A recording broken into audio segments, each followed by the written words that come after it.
तो तुंगभद्रा के तट पर आत्मदेव और पत्नी है धुंधली। ये धुंधली पत्नी माने बुद्धि, और ये बुद्धि धुंधली कैसी होती है? धुंधली बुद्धि माने अविवेक वाली बुद्धि, संशयात्मिका बुद्धि, जो जीवन में निर्णय न ले पाए, गलत सही की पहचान न कर पाए, गलत को छोड़ करके सही रास्ते पर न चल पाए, जिसको संशय बना रहे, दुविधा बनी रहे, वो धुंधली बुद्धि है, अविवेक की बुद्धि, संशयात्मिका बुद्धि। अंग्रेजी में कहें तो अनडिसीजनल माइंड। अनडिसीजनल माइंड एक होता है सीजनल माइंड, सीजन बदलते ही बुद्धि भी बदल जाती है। कभी कोई बात करने लगते हैं, कभी कोई बात करने लगते हैं, सीजनल माइंड। कुछ होते हैं अनडिसीजनल माइंड, निर्णय नहीं कर पाए। माइंड कैसा हो? डिसीजनल माइंड, निश्चयात्मिका बुद्धि, संशयात्मिका बुद्धि नहीं। भगवान कहते हैं संशयात्मिका बुद्धि वाले का विनाश होता है, निश्चयात्मिका बुद्धि हो। तो तुंगभद्रा के तट पर आत्मदेव ब्राह्मण रहते हैं। इनकी पत्नी है धुंधली, जो निरंतर उहापोह में ही रहती है। इन आत्मदेव के यहां कोई संतान नहीं है, लेकिन आत्मदेव को तो बहुत दुख है कि मेरे संतान नहीं है, धुंधली को दुख नहीं है। आत्मदेव बहुत दुखी रहते हैं, संतान का जन्म हो जाए, संतान नहीं हो पाई। एक दिन तो दुखी होकर मरने के लिए जंगल में चले गए, और जंगल में मरने की तैयारी करने लगे। इतनी देर में एक संत पधारे। ये संत कौन थे? संतों ने अनुमान किया है भगवान ही आए थे, कोई और नहीं आया था। संत के रूप में भगवान आए और आत्मदेव ब्राह्मण को कहा, पंडित जी क्या करते हो? आत्मदेव ने कहा, मैं आत्महत्या कर रहा हूं। बोले, इतने ज्ञानवान होके क्या कर्म कर रहे हो? जानते नहीं आत्महत्या पाप है, क्यों कर रहे हो आत्महत्या? बोले, महाराज मेरे पुत्र नहीं है इसलिए मैं मर रहा हूं। महात्मा ने कहा, पुत्र नहीं है इसलिए मर रहे हो, क्यों? बोले, महाराज पुत्र के बिना तो जीवन अधूरा है। बोले, पुत्र क्यों चाहिए? बोले, पुत्र तरण करता है, पुत्र श्राद्ध करता है, और पुत्र अग्नि संस्कार करता है, पिंडदान करता है, पुत्र से वंश परंपरा चलती है, और पुत्र के बिना तो सब निरर्थक है, इसलिए मैं दुखी हूं और मर रहा हूं। महात्मा ने कहा, तुमको किसने कह दिया कि पुत्र उद्धार करता है? अरे बताओ, धृतराष्ट्र के कितने पुत्र थे? बोले, महाराज 100 थे। तो किसी ने उद्धार किया धृतराष्ट्र का? बोले, नहीं, सारे बेटे भी मर गए, और आखिर में धृतराष्ट्र गंधारी भी जीवित अग्नि में जले थे, अग्नि में जल करके मरे थे। तो उद्धार हुआ? नहीं हुआ। राजा सगर के कितने पुत्र थे? 60,000। सबने कपिल देव भगवान के प्रति अपराध कर दिया, भूत प्रेत बन गए, 4-4 पीढ़ी उद्धार में लग गई।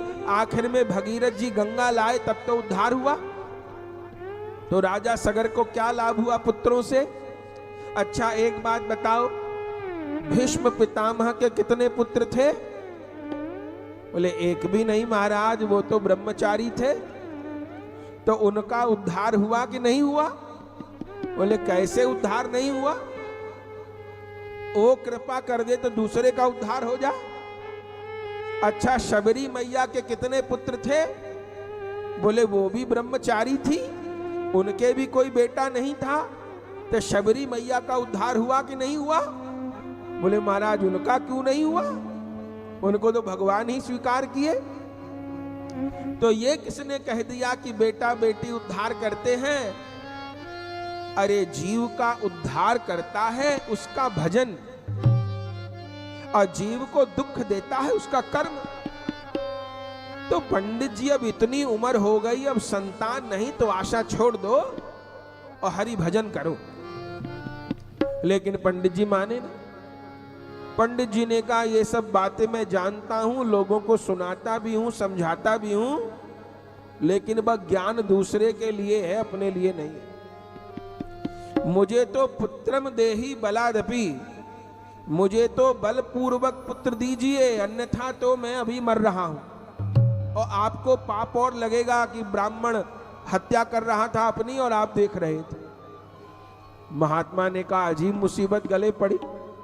कहता है तुम्हारे सामने ही फांसी लगाऊंगा, पाप और लगेगा। महात्मा ने कहा जरा हाथ दिखाओ। पंडित जी हाथ दिखाए अपना, देखे तो लिखा था रेखा में कि सप्त जन्मावधि पुत्र नहीं बचा, नहीं बचा, एक जन्म नहीं 7 जन्म तक बेटा नहीं है। महात्मा ने कहा रेखा तो कहती है पुत्र नहीं मिलने वाला तुम्हें। बोले रेखा वेखा को छोड़ो, आप कुछ कर सकते हो तो बताओ।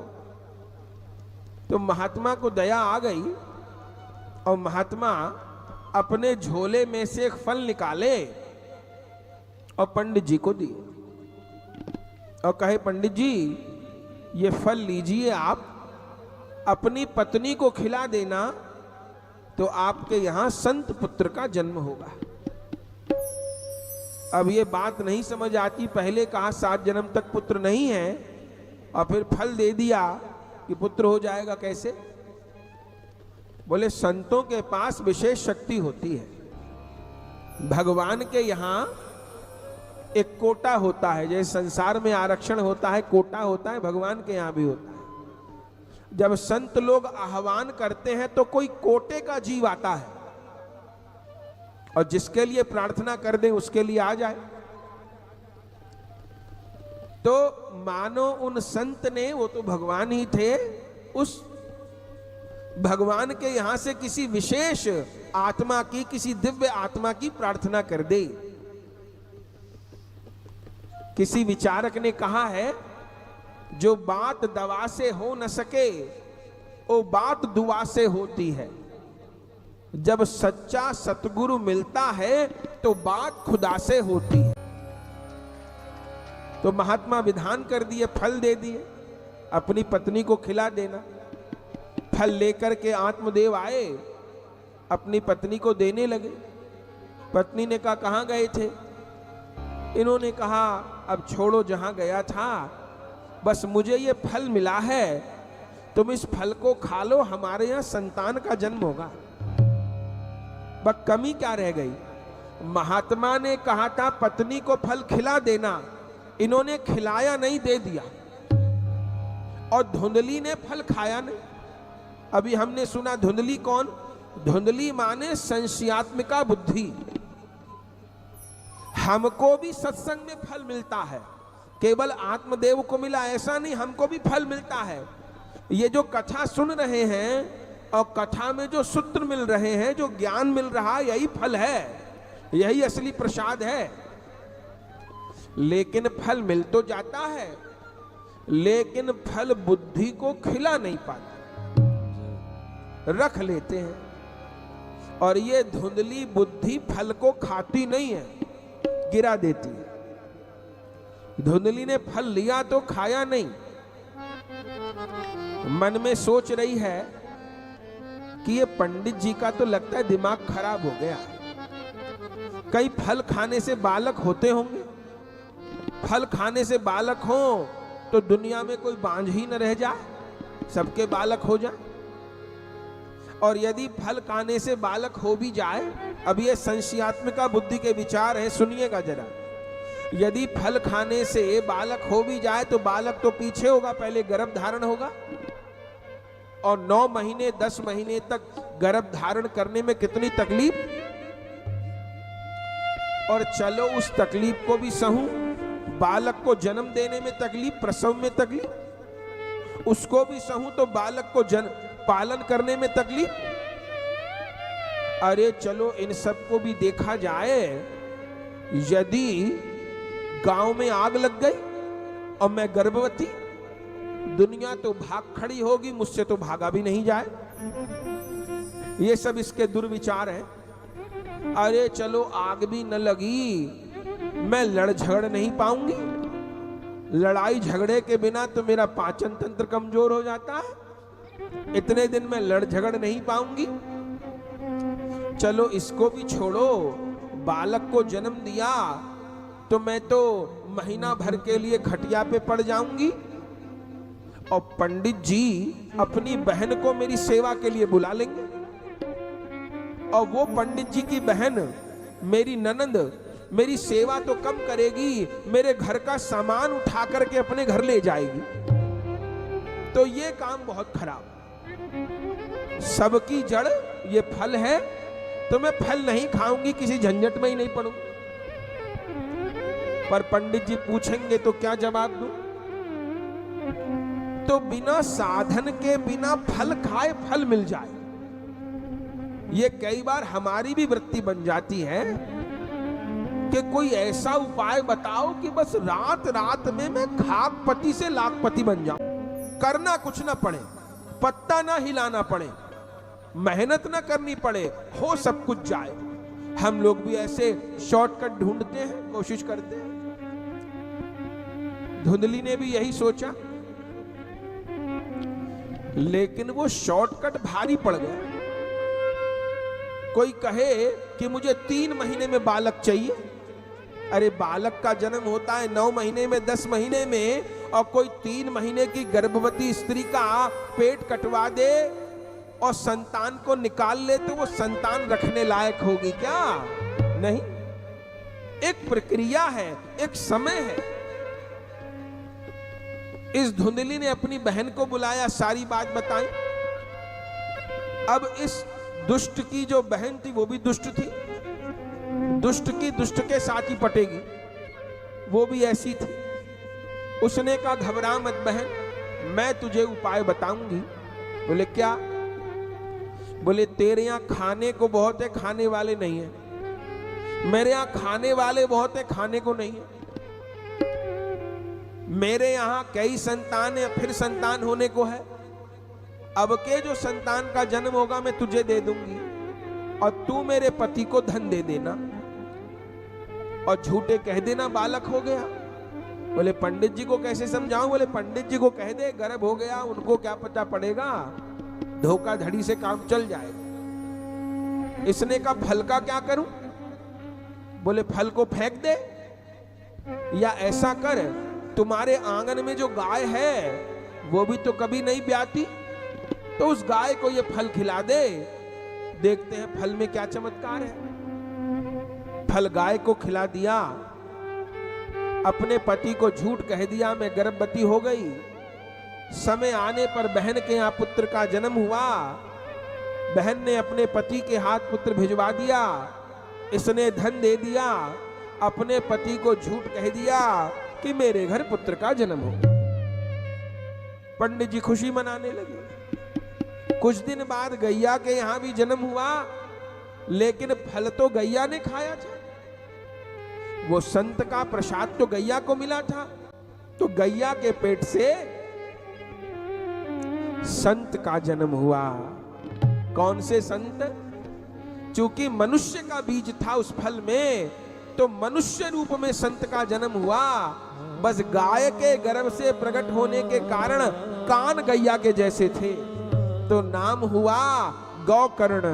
कहिए गौकर्ण जी महाराज की जय हो। तो गैया के पुत्र का नाम तो हो गया गौकर्ण। अब पंडित जी विचार किए कि अपने पुत्र का भी नाम रखे। धुंधली ने कहा क्या नाम रखोगे? आत्मदेव ने कहा मैं आत्मदेव, तो मेरा पुत्र ब्रह्मदेव। धुंधली ने कहा यह भी कोई नाम है पुराने जमाने का, कोई बढ़िया नाम बताओ। आत्मदेव ने कहा तो मैं आत्मदेव, मेरा पुत्र रामदेव, कृष्णदेव, हरिदेव, एक नाम न समझ आए धुंधली को। बोले ये सब नाम बढ़िया नहीं, तो तू बढ़िया नाम बता दे। धुंधली ने कहा मैं धुंधली और मेरा पुत्र धुंधकारी, जिसकी जिंदगी धुंध में बीत जा सो धुंधकारी। पंडित जी ने कहा कौन मुंह लगे, चलो जो भी नाम रखे सो रखे। धुंधकारी नाम रख दिया, लेकिन भागवत जी में क्या लिखा है? बोले गौकर्ण पंडितो ज्ञानी धुंधकारी महाखल, स्नान शौच क्रियाहीनो दुर्भक्षी क्रोध वर्धित। गौकर्ण जी तो महाज्ञानी भय, पंडित भय, और ये धुंधकारी खल नहीं महाखल। स्नान शौच क्रियाहीनो, स्नान ही नहीं करता, छठी के दिन नहाया फिर तो नहाया ही नहीं अगला। होली दिवाली कोई जबरदस्ती नहला दे तो नहला दे। स्नान शौच क्रियाहीनो, मल मूत्र के बाद शरीर की शुद्धि तक न करे, बुरी वस्तुओं का सेवन करे और बुरे आचरण करे, क्रोध में सदा भरा रहे, ऐसा इस धुंधकारी का जीवन। धीरे धीरे बड़े हुए, वैसा ही आचरण इसका होता चला गया। धुंधकारी ने धीरे धीरे सब पाप करने प्रारंभ कर दिए। जुआ खेलना, परस्त्री गमन करना, दारू पीना, मांस खाना। मां धुंधली छिपाती रही, ये अपनी मां से पैसे मांग मांग के ले जाता और मां उठा उठा के पैसे देती रहती। एक बार पंडित जी अपनी तिजोरी संभाले, जीवन में कमाए तो बहुत थे, तिजोरी संभाले तो तिजोरी खाली। पत्नी से पूछा ये सब पैसा था कहां गया? धुंधली ने कहा कि अरे धुंधकारी जाता है खेलने खाने के लिए तो उसको मैं दे देती। पंडित जी ने कहा ऐसा कौन सा शौक पूरा कर रहा है कि इतना पैसा खर्च हो गया? पता किया तो पता चला धुंधकारी तो गलत रास्ते पर चला गया। आखिर में एक दिन धुंधकारी आया तो पंडित जी नाराज हुए। आत्मदेव थे तो बूढ़े, 60 बरस की उम्र थी, लेकिन अपने बेटे को समझाने के लिए मारने लगे। मारने क्या लगे, हाथी उठाया था, लेकिन वो दुष्ट तो इतना प्रबल हो गया कि पिता तो अपने पुत्र को कुछ कह नहीं पाया, बेटे ने ही अपने पिता पे हाथ उठा दिया और जो प्रहार किया, बूढ़े पिता आंगन में गिर गए और धुंधकारी तो पैसा लेके उड़ गया और धुंधली बचाने भी नहीं आई। अब तो आत्मदेव सिर पकड़ के रोने लगे, ये क्या हुआ? इसी बेटे के लिए हम इतनी प्रार्थना किए, इतने व्रत जप किए, कहां कहां मन्नतें मांगे। अरे उस महात्मा ने ठीक कहा था कि बेटा बेटी उद्धार नहीं करते, जीव का भजन उद्धार करता है। आज बात समझ में आई। संत की बात से वो ज्ञान प्राप्त नहीं हुआ जो बेटे की लात से प्राप्त हो गया। मैं अब क्या करूं? आंगन में बैठे रो रहे थे, कोई सहारा देने नहीं आया। लेकिन उसी समय गौकर्ण जी महाराज जो गौशाला में ही रहते थे, गाय की सेवा में रहते थे, वे भी आत्मदेव को पिता ही मानते हैं। जब रोने की आवाज सुने तो आए हैं, देख रहे हैं आंगन में आत्मदेव विलाप कर रहे हैं। तब अपने पिता को उठाया है, कमर पर हाथ फेरा, जल पिलाया और कहा पिताजी आप क्यों रोते हैं? आत्मदेव ने कहा गौकर्ण, मेरे रोने का कारण, मेरे दुख का कारण ये धुंधकारी है। आज धुंधकारी ने मुझे मारा। गौकर्ण जी कहे पिताजी आप सत्य मानिए, आपके दुख का कारण धुंधकारी नहीं। बोले नहीं धुंधकारी है, उसने मुझे मारा, गाली दी मुझे। गौकर्ण जी कहे आपके दुख का कारण धुंधकारी में आपका मोह है, धुंधकारी नहीं। मैं क्या करूं? तब इस समय गोकर्ण जी अपने पिताजी को ज्ञान प्रदान किए। ये जो ज्ञान दिए गोकर्ण जी, इसको गोकर्ण गीता कहते हैं। ऐसा उपदेश दिया गोकर्ण जी ने, आत्मदेव को बात लग गई और उसी समय आत्मदेव चल पड़े। कहां गए? आत्मदेव चल पड़े वृंदावन के लिए। और क्या किए? वृंदावन में आकर के आप 3 समय यमुना जी स्नान करते, 2 लाख नाम का जप करते और प्रतिदिन भागवत जी के 10वें स्कंद का पाठ करते, 90 अध्याय का पाठ करते। ऐसे भागवत जी के प्रतिदिन 10वें स्कंद का पाठ करते हुए आपको वृंदावन में भगवान के लीला की प्राप्ति हुई। तो आत्मदेव तो गृह त्याग करके चले गए, अपना कल्याण कर लिए। इधर गोकर्ण जी मन में विचारे कि अब हम यहां क्यों रहें। तो गोकर्ण जी भी घर छोड़कर चल पड़े और पीछे वो जो धुंधकारी और उद्दंड हो गया, पिता ही नहीं रहे अब तो। अपनी माँ से धन ले जाता, माँ भी कहां तक धन दे, माँ के पास धन खत्म हो गया तो अपनी माँ को मार करके पैसे ले जाता। एक दिन तो अपनी माँ को भी बहुत मारा और दुखी होकर के वो धुंधली एक दिन कुआं में कूद के मर गई, समाप्त हो गई। इधर धुंधकारी और आजाद हो गया। अब वो 5 वैश्याओं को घर में ही ले आया और चोरी कर कर के उनको धन देने लग गया। एक दिन वैश्याओं ने सोचा ये चोरी करके लाता है, कभी हम न पकड़ी जाएं। एक दिन उन वैश्याओं ने नशे में धुत उस धुंधकारी को गले में फंदा दे करके मार डाला। ग्रंथ में लिखा है गले में फंदा दे के मारने लगी।